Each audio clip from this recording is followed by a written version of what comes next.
On a late June morning in 2022, deep within Argentina's Rio Negro province, a patrol unit conducting a routine sweep along National Route 151 near the town of Catriel intercepts a silver Renault Fluence. The stop should have been unremarkable. It becomes anything but the second officers approach the driver's window. The man behind the wheel is visibly rattled, his hands trembling, his eyes darting toward the exits. In a moment of raw panic, he attempts to floor the accelerator and smash through the checkpoint barrier. Officers react instantly, boxing in the vehicle before it can escape.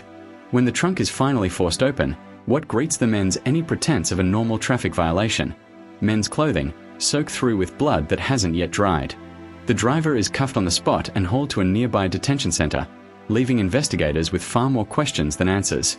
Before we uncover the details of this investigation, I need a small favor. If you enjoy these deep dive cases, supporting the channel with a like, subscribe, and comment goes a long way. Share your theories with me in the comments as we go. I'm always in the comment section reading your takes. While that unidentified man sits in a holding room offering nothing but silence, a call comes through that changes everything. A 31-year-old woman named Patricia Rendon has been reported missing. Cross-referencing the plates on the blood-stained Renault produces an immediate hit. The car belongs to her. Detectives move fast, pulling her cellular records to trace her final movements, expecting the usual trail of cell towers and call logs. Instead, they get something that defies logic. According to the network's own data, Patricia's phone is pinging from inside the very police station where the mystery driver is currently locked up. A missing woman's device, active and transmitting, from within the walls housing her own vehicle's driver. That single contradiction becomes the crack that investigators pry open, and what pours out from behind it is a case built almost entirely on digital fingerprints rather than eyewitness accounts. To understand how this nightmare took shape, the story has to rewind a full decade. In 2012, a young couple packed up their life in Santa Cruz de la Sierra, Bolivia, and crossed the border into Argentina chasing better prospects. Patricia and her husband Fernando, 12 years her senior, put down roots in Catriel. Soon after arriving, they welcomed a daughter, Pilar. From there, their two lives began drifting onto separate tracks entirely. Patricia threw herself into entrepreneurship, opening her own clothing store and personally overseeing every detail, including regular buying trips to Buenos Aires to stock inventory. Her business flourished, and with it came financial independence she'd never had before. Fernando's trajectory ran the opposite direction. Once employed as a welder, he began sliding into instability, both professionally and personally.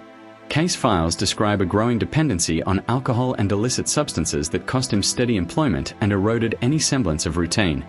The widening gap between Patricia's rising success and Fernando's unraveling life eventually erupted into violence. By 2019, verbal conflict had escalated into physical abuse, and Patricia took the step of filing 2 formal police reports documenting the assaults. The courts acted decisively. A judge ordered Fernando out of the family home immediately and imposed a restraining order barring him from coming within roughly a third of a mile of Patricia. He was also mandated to attend counseling with a licensed mental health provider. On paper, the danger appeared contained. But time passed, and Patricia made a decision that investigators later recognized as a pattern seen in countless similar tragedies. For Pilar's sake, she agreed to let Fernando move back in, hoping that a structured home environment might finally help him break free of his addictions and remain present as a father. By this point, though, the marriage itself was finished, legally and emotionally. The two adults under that one roof were nothing more than co-parents living separate lives, each pursuing entirely different futures while Fernando continued spiraling and Patricia quietly built toward an exit she believed would be permanent. 16 months before that fateful highway stop, a new chapter opened in Patricia's life. On Valentine's Day, 2021, while in Buenos Aires on a buying trip for her shop, she struck up a conversation over breakfast with a 28-year-old Italian exchange student named Francesco. What began as small talk blossomed rapidly into something deeper. He started making the trip to Catriel to see her regularly, and even after returning to Europe in March 2022, the two stayed connected constantly through calls and messages. Their plan was concrete: a shared future in Italy. Flights were booked, dates locked in. July 28, 2022, marked the day she intended to leave Argentina behind entirely. Exactly 1 month out from the morning everything fell apart. That morning, June 28th, unfolds like any other at first glance. Fernando and Patricia, still cohabiting as co-parents, drive their daughter to her scheduled activities together. No witnesses report tension, no raised voices near the school. But phone records tell a different story from there. At 8:05 a.m., a text is sent from Patricia's number to Francesco, expressing excitement about their upcoming trip. 14 minutes later, a message goes out to her closest friend, Lorena, instructing her to arrive at exactly 11 a.m. so the two can head to the Italian consulate together and retrieve Patricia's finalized visa. 11 o'clock comes and goes, and Lorena finds nothing. No answer to her calls, no response to her texts. A woman who built a thriving business through discipline and planning does not vanish an hour after locking in specific plans with a friend. Lorena senses immediately that something is deeply wrong. She goes door to door asking neighbors if anyone has seen Patricia. No one has laid eyes on her since early morning. With no other option, Lorena walks straight into the police station and files the report that officially launches the investigation. The moment her information is entered into the system, it matches instantly with the vehicle already flagged from the highway stop hours earlier. Detectives head straight to the holding cells to confirm the driver's identity, and the answer arrives quickly. It's Fernando, the same man Patricia had once dragged into court over repeated violence, the same man she was still sharing a house with purely to co-parent their daughter. His first formal interview follows a predictable script. He claims to have spent the entire morning doing farm labor out in an isolated field. When pressed on why he was driving his ex-wife's car and what the blood-soaked clothing in the trunk means, he acts baffled, insisting he's simply an unlucky bystander caught up in an ordinary stop.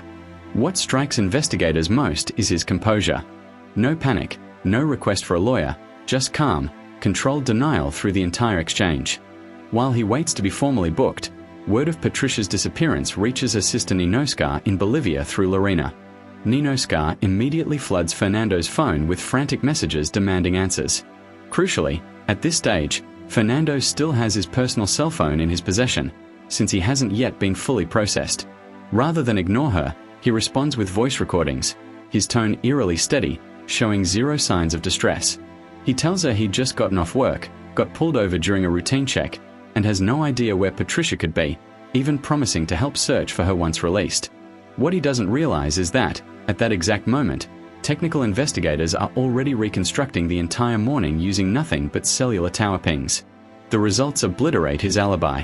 Carrier data reveals that Fernando's phone and Patricia's phone moved together, location for location, second by second, tracing an identical route away from Catriel's city limits.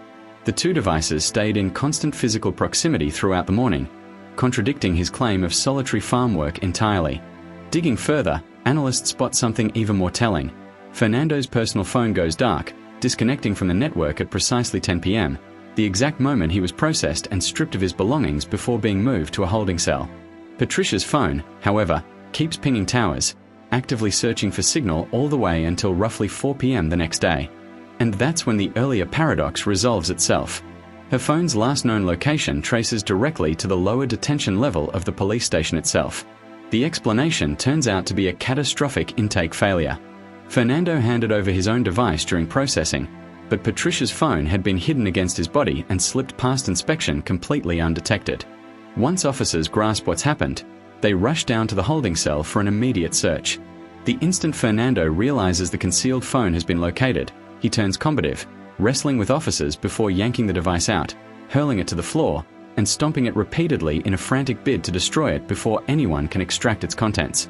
He crushes the screen and internals in an obvious attempt to wipe out any trace of the messages sent from it. That single act of destruction becomes a gift to prosecutors, transforming him instantly from a suspicious driver into a man who just tampered with evidence in front of correctional staff. District Prosecutor Gustavo Herrera steps directly into the interrogation, and the entire tone shifts. Investigators lay out everything accumulated over the past 24 hours, cell tower logs proving synchronized movement, the smashed remnants of the hidden phone, and archived court records detailing the prior restraining orders tied to years of documented abuse. The weight of evidence becomes too much to counter.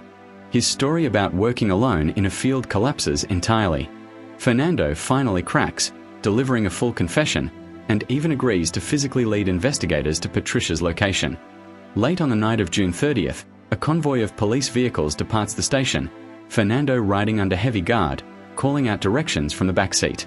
The convoy travels roughly 50 miles from Catriel before turning onto Route 57, leaving paved roads behind for terrain few people ever venture into. Consider the transformation. Barely a day earlier, This same man had calmly reassured a terrified sister-in-law through voice messages. Now he sits silent, guiding officers deeper into the wilderness, his carefully maintained composure stripped away entirely by cold digital data. Where the road ends, the search team continues on foot, pushing through nearly 500 feet of dense, thorn-choked brush, in a location so remote that investigators immediately conclude whoever picked it had intimate knowledge of the area beforehand. Fernando eventually stops in a patch of thick vegetation and silently points to the ground. The soil shows clear signs of disturbance. As forensic teams begin excavating, they uncover a shallow, hastily dug grave containing Patricia Rendon's body. Under portable floodlights, the injuries visible at the scene leave no ambiguity about the nature of her death. Recovering her remains was only part of the task. To build an airtight case, investigators still needed to piece together, minute by minute, everything that happened after Pilar was dropped at school that morning. Forensic work combined with a thorough search of the family home allowed them to reconstruct the sequence almost exactly. After the school drop-off, Patricia and Fernando returned home together. She had every intention of heading to the consulate that afternoon. The looming move to Italy, her new relationship, and the finality of leaving her old life behind appear to have ignited a violent confrontation. According to forensic testimony, Fernando grabbed a heavy object and struck her multiple times, with a blow to the back of her head ultimately proving fatal. What follows reveals a chilling level of calculation.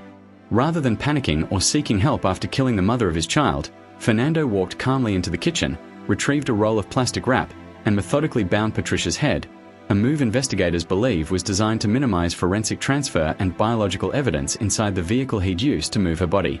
But the most disturbing revelation came later, during the autopsy.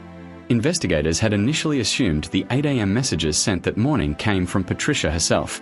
Then the medical examiner discovered something that shattered that assumption. One of her thumbs had been severed. Prosecutors argued Fernando removed it deliberately, a calculated move rarely seen in cases like this.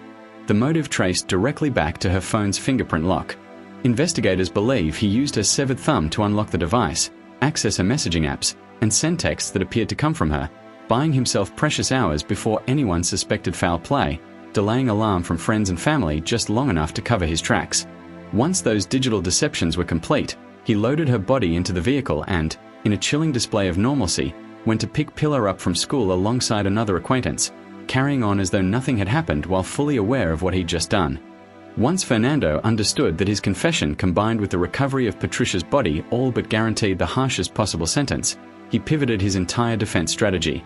He retracted his confession completely and offered prosecutors a wildly different narrative, claiming Patricia had secretly been entangled with Colombian trafficking networks. In this revised story, armed strangers supposedly abducted her right after the school drop-off and demanded a ransom of 5 million Argentine pesos, roughly $16,000.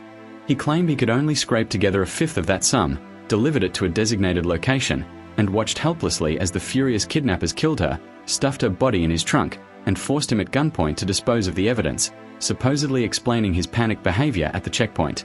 The problem with that account collapses under basic scrutiny. Professional trafficking crews do not raid a suspect's kitchen for plastic wrap to carefully cover a victim's head during transport.